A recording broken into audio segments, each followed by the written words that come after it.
God. Hallelujah. Sa ngalan ng Ama, Anak, Espiritu Santo. Dakilang Diyos na aming Ama na nasa langit, Diyos ka na makapangyarihan sa lahat. Karapat-dapat ka sa aming pagsamba. Karapat-dapat kang parangalan sapagkat ikaw ang Diyos na mabuti. Ang Diyos na kailan may di nagpabaya sa amin.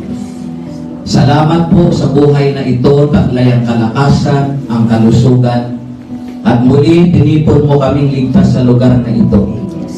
Dalangin ko, Panginoon, na ngayong gabi minsan pa katakpuin mo ang bawat isa sa pamamagitan ng iyong mga salita. Sa iyo ko buong pusong ipinagkakatiwala ang mga susunod na sandali. Pagpalain mo po ang ating pangangaral ng Ebanghelyo. Kasihan kami ng karunungan na uunawa sa lahat ng nais mo. Mangyari ang kalooban mo, Panginoon, sa gabi nito. At aangkinin namin dakilang Diyos, maging silang mga nanonood sa kanilang lugar, aabutin mo sila ng iyong mapagpalang kamay. Aangkinin namin ang iyong pangako na wala kang binigo sa mga nanalig sa iyo. Ito po ang aming samot panalangin sa pangalan ni Jesus. Sa ngalan ng Ama, ng Anak, ng Espiritu Santo. Amen. Praise the Lord. Ang ating kamay, pag-awitin natin sa papuri ang ating kamay. Kamay na lang natin ang pag-awitin natin ang papuri. Parang yung palakpak nyo pula, hindi yata awit. Praise the Lord. Magandang gabi sa ating lahat. Magandang gabi po, Brother Paul. Okay, handa kayong makinig ng mabuting balita? Amen! Sige, tuloy na po tayo, no, mga kapatid. Sa Ebanghelyo ng Panginoon, according to Mark chapter 11, verse 13 and 14.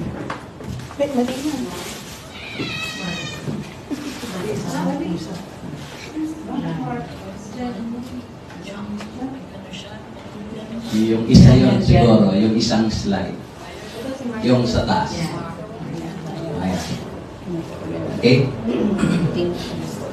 And seeing in the distance a fig tree and leaf, he went to see if he could find anything on it.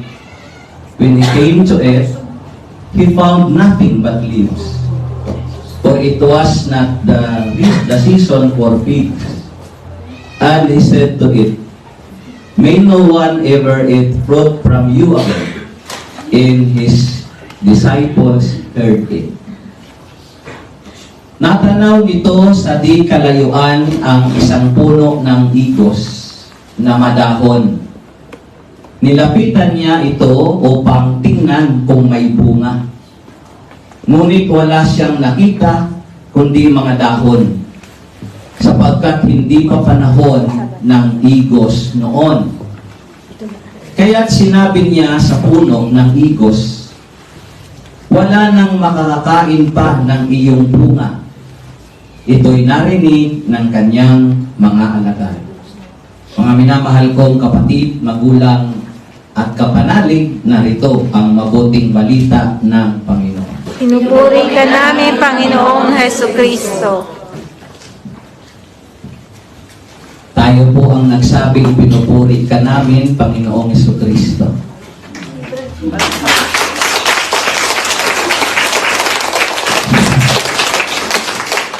Gawin natin na malakas ang palakpak na sila. At masaya, lagi natin ugaliing masaya tayong pumamalakas. Muli, pinagpalang gabi sa ating lahat. Sige po, batiin nyo muna katabi nyo. Kala mo po, no? Kala mo po, eh. Magandang gabi. Kapatid, magandang gabi. Sabay tayong pagpalain ng Diyos. Pagpalain ng Diyos. Alam ko po, nararamdaman ko yun. Gusto nyo na pumumupo. Praise the Lord. So, pagpalain tayo ng Diyos sa ating pakikinig ngayon. So, ito yung ating pag-aralan what He is looking for. Yon. Ano ba talagang hinahanap niya? No? Sana mahanap niya talaga dito ngayong gabi. Amen! Tayo ba'y magpapahanap Amen! sa hinahanap niya? Yung He dyan, si Jesus. No? So, what God expects from us? Ano ba talaga yung inaasahan niya? When God chose us, He knew us, we had distinct quality that could be developed. Meron po nang tayo po'y tawagin ng Diyos, no? Alam niyang mayroon tayong natatanging abilidad. No? Magkakaiba man ang ability natin ito, mga kapatid. Magkakaiba man si Lord nakikita niya ang common attitude, no? Natin. Na ang attitude na ito, ang ability ito, ang kakayanan ito, at saka yung pag-uugaling ito, kayang i-develop ng Panginoon. No? Nakita niya ito sa atin. No? Ano kaya yung isang yun na nakita ng Lord sa atin, mga kapatid sa Panginoon? Yung po, lahat tayo, sabi ko, may magkakaiba tayong ability. May mga magkakaiba tayong characteristic or behaviors. Pero mayroon isang very common na matatagpuan sa atin. Lalong-lalo na ngayon as prayer partner. We are most dependable. Everybody say, dependable. Dependable. Nung ako'y nag-aaral pa, sa elementary, laging pag-recognition, hindi ako nawawala doon. Most dependable. Palakpakan naman sila. Ito wala. Ito wala, ano? Ano po bang ibig sabihin ng dependable? Nag-uumpisa na naman po ako magtanong. Ha? Dependable. Bakit mayroon most dependable? Parang hindi ho kayo tiyak? Maasahan? Yes. We are most dependable. Ito yung nakita ng Panginoon na pinaka-maaasahan ka. Pakisabi po sa katabi mo, katabi, pinaka-maaasahan ka. Ito ang nakita ng Lord. Maaasahan pala tayo. Parang hindi kayo maka-amen, no? Amen! So, ibig sabihin, yung maaasahan, kasi sa tao, lagi natin naririnig, asa ka pa. Pero si Lord, sa kabila ng lahat, nang tawagin niya tayo, mayroon kasi siyang nakita. Ito yung butil ng most dependable tayo. Maaasahan tayo ng tunay. Yung mga taong maaasahan, no need na silang parang kalawkawin. No need na silang i-remind palagi. Yung mga maaasahan, mayroon silang tinatawag na initiative. Ano ba yung initiative? Pusa. Pagkukusa. Hindi siya tulad ng pako na kung hindi pukpukin, hindi luluko. Nandyan pa ho ba kayo? Yes! So what God expects of us as a prayer partners or as a believers? No? Ano ba talaga yung inaasahan niya? Yan, to grow in faith. To bear a fruit.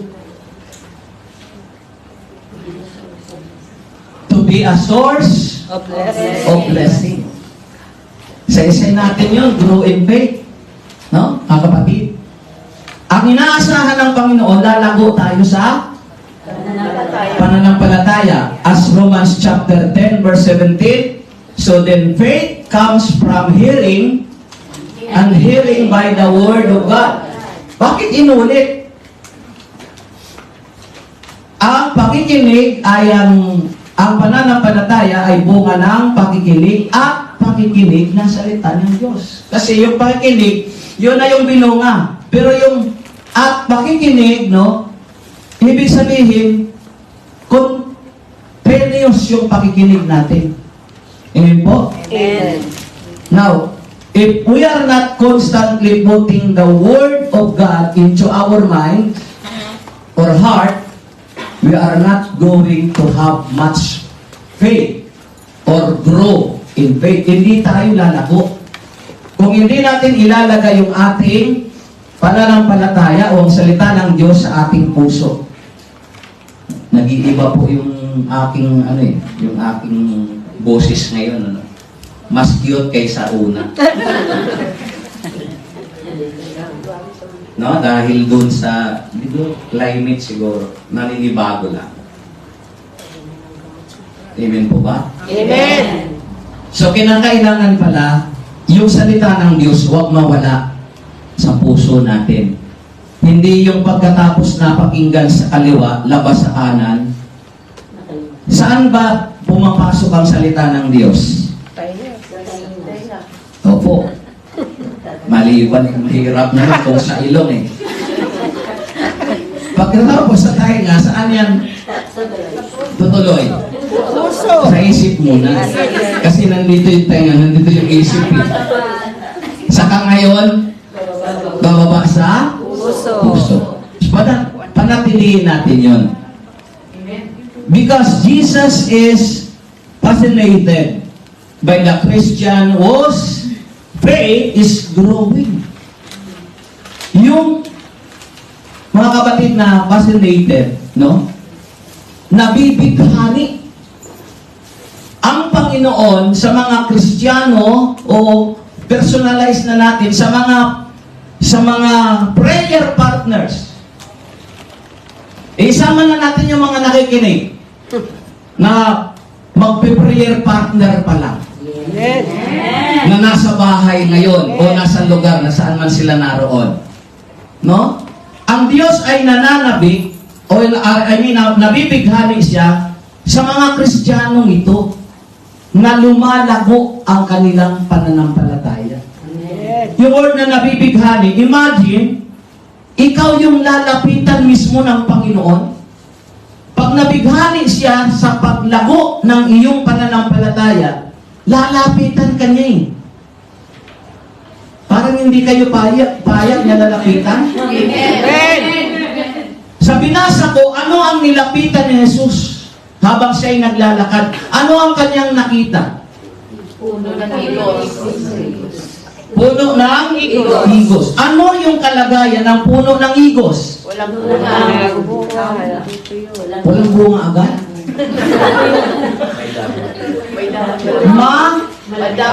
Dahon. Pag sinabing madahon, anong ibig sabihin nun? Malago. Malago. Di ba?